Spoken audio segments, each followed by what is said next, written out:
Okay, we are recording. Okay, great. Um, so what was your name again? Art Cranston. Art Cranston. Okay. So, and what war did you serve in, sir? Vietnam. Vietnam. Okay, Vietnam. I might be old, but it wasn't Korea. Right. Yeah. Well, hey, not too many No, I years. have a weird sense of humor, so. Yeah, not too many years before that, though. Okay.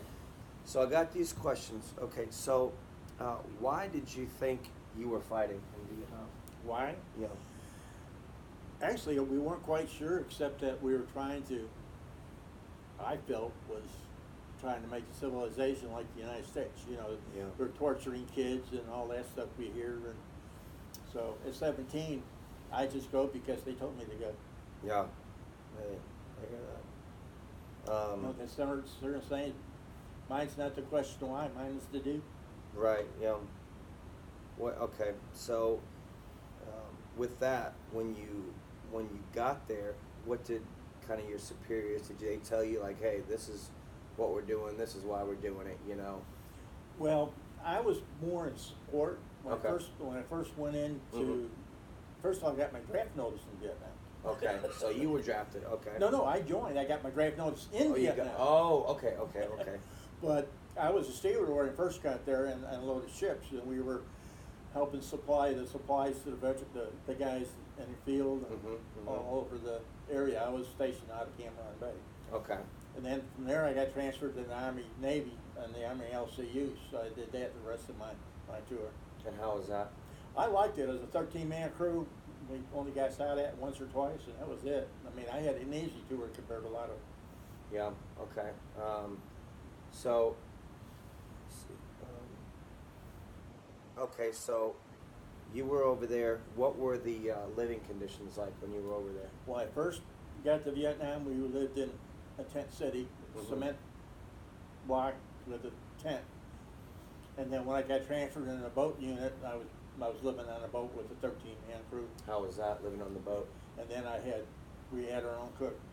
Hey, you can't beat that. No. You can't. That's the one thing they told me in the Army: make friends with a medic and a cook. Well, what's funny is that I started getting, 17, 18 years old, I was getting a lot of letters through the USO to write to kids. Really? And kids would say, what can we send you? Yeah. Well, what are you going to say? Yeah. So I said, well, we don't have, all we really had to drink here is water. I said, if you could send me some Kool-Aid, I would appreciate it. Yeah. Okay, so I figured to send me maybe a box of 10 or something like that. Shit, no. They had school drive. I got almost 1,000 bags of Kool-Aid. Oh my gosh. But what's funny is how much that was worth to the guys that we ran into in the field. Oh, They'll take that yeah. in a heartbeat. So did a lot of trading with us. Oh, that's great. I'm sure that was such a blessing to them. That's great. Okay. Okay, so you volunteered, but then you got your draft notice. Yes. What'd you think about that? Well, I tried to get my company commander to give me a 90-day TDY so I can apply, report. Yeah. He said, wait till you get home. It is. That's it. Yeah, That's your answer. Wait till you get home. Yeah. And what's funny is when I got home and I reported, man, I can put you in jail. Do you know how long you've been? You've been over a year. I said, you can't put me in jail. He says, why not? I said, because you can't. Oh, yes, I can. What makes you think I can't? I said, this green card. There it is. That's it. That was funny. Yeah. So how was it? What made you want to say, I'm going. I'm signing the contract. I want to go. Well, I was having problems in school. Yeah. I just finished my sophomore year, and I was having trouble at home, having trouble at school, and so my mother told me that she would sign me if I went, and I didn't think she would. I think. Yeah. So I went down and applied, got it. Yeah, because they had to sign off. You was Yeah. young. Yeah. I was 17. Yeah. And I don't think my mother thought I would, so she signed it, and I didn't think she would sign it, and she didn't think I would go, and I did. And I'm on a train from Chicago going to Fort Knox, Kentucky, saying, what the hell did I do? Right. Yeah. Too late then. You signed Yeah. it. That's it. So I did 3 years, did boot camp in Fort Knox, Kentucky, Okay. And then from there, I got sick for a while, ended up in the hospital with pneumonia. Oh, wow. Then I sent to Fort Meade, Maryland for a year. Then I got transferred to Virginia, and from Virginia I went straight over to Vietnam. Okay. And how long did you say you were in Vietnam for? I was in Vietnam for a year. Okay. How did that year seem like a year, or did it seem like? Well, being in the boats, it wasn't all that bad, so you Right. you weren't paying attention. But sometimes yeah, and sometimes no. It all depends.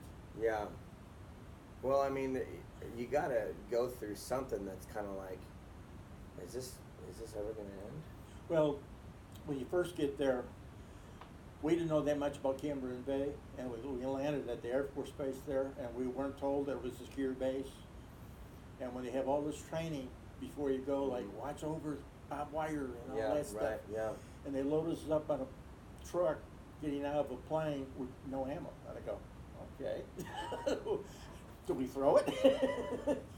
But we finally, after we got back into Cameron Bay itself, we found out that we were in a secure area at that time. That was back in '66. Okay. So the tent thing, at times I kind of wonder if we're going to make it home and stuff like that. You think about it on and Oh, of off, course. but yeah. But I didn't let it kind of bother me that much. Yeah. Okay.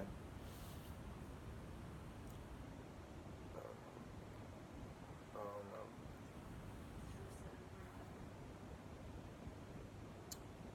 Oh my You gosh. broke sorry, it. No, it's I off. broke it. Oh my gosh. Camera, photos. Come on. I'm sorry. I'm not gonna. That's fine.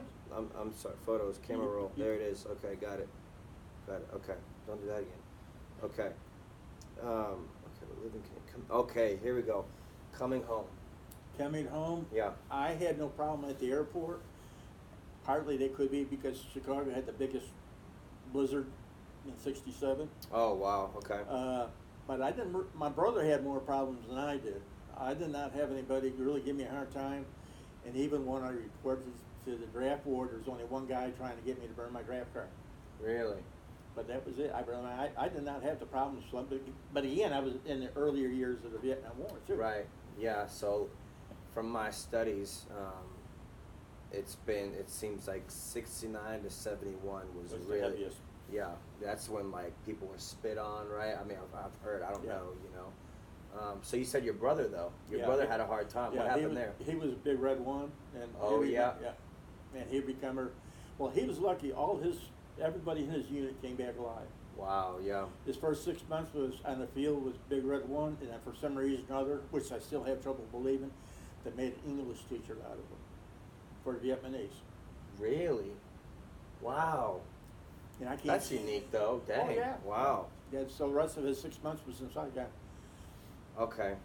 Wow. Okay. So coming home, you had one person try to get you to burn the draft card. Why do you think he did that? I mean, I know what I've read and heard, but I mean. Well, he said, well, you shouldn't be fighting for the war. I said, hey, I hate to tell you this, but I think you need to be gone by the time I come downstairs.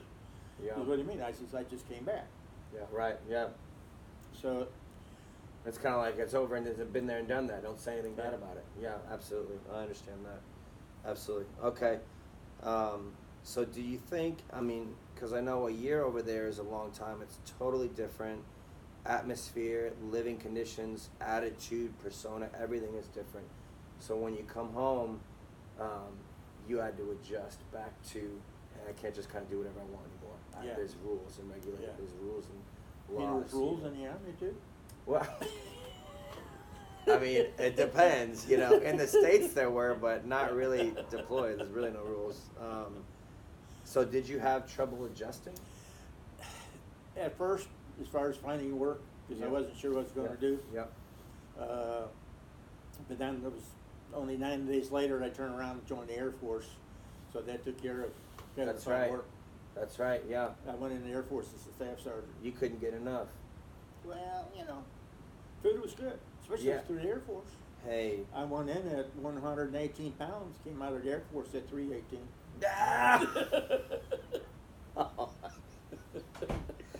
Okay. Last question. How has the help been since you got out? I mean, what was that, 40 years ago now? Almost. Oh my gosh, 50 years 50 ago. years ago. 50 years Yeah. ago. Well, I then used the VA. I did go to the VA to get rated for disability because I had red dots showing up in my chest and all that. Okay. So at least I got that rated. My brother would laugh at me because, well, it only gives you $25. I said, well, you don't know what's going to happen down the line. Yeah. Well, now I'm at 100%. Yeah. But I can't complain as far as the treatment I've got in the VA. They've probably spent at least $2 to $2.5 million on me since '72. Okay. I've had 3 neck surgeries. I had bladder issues. I'm a spinal cord patient down in New City, and I've just been diagnosed now with what they call fasciitis, which is a blood disease, and it's supposed to be rare. So I'm getting ready to put a letter into the either American Legion or VFWC. How many people, veterans might have came down with it. So what do you think? I have one more question since you mentioned all that stuff. You know, I was down at the VA a few weeks ago when a lot of the older gentlemen, Vietnam, Korean War veterans, were complaining about the Agent Orange and how the VA is kind of saying, "Oh, it's not a real thing." You know, that's what they were saying. I don't have any experience with that, but they're saying, "Oh, we're not getting credit for it." But all of them are coming up with cancerous things, and there's just all these weird things that are happening. You have any thoughts on that? Yeah, well, for instance, I have skin issues, but VA, the doctor said that was another type of skin condition. But when the nurses would look at it, they would say yes. But I just got done seeing a skin doctor because of this vasculitis, and she kind of agrees with that.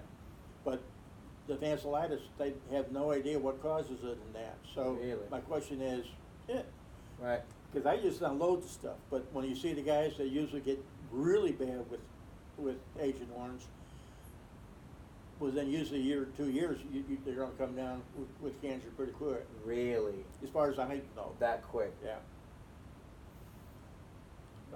But some, again, might have some small skin issues, whatever.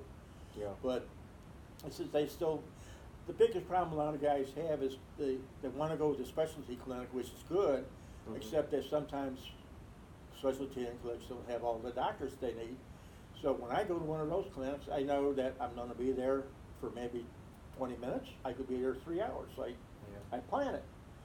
My primary care doctor and all the other clinics that I go to that I've a scheduled appointment, usually I can get in and out. Yeah.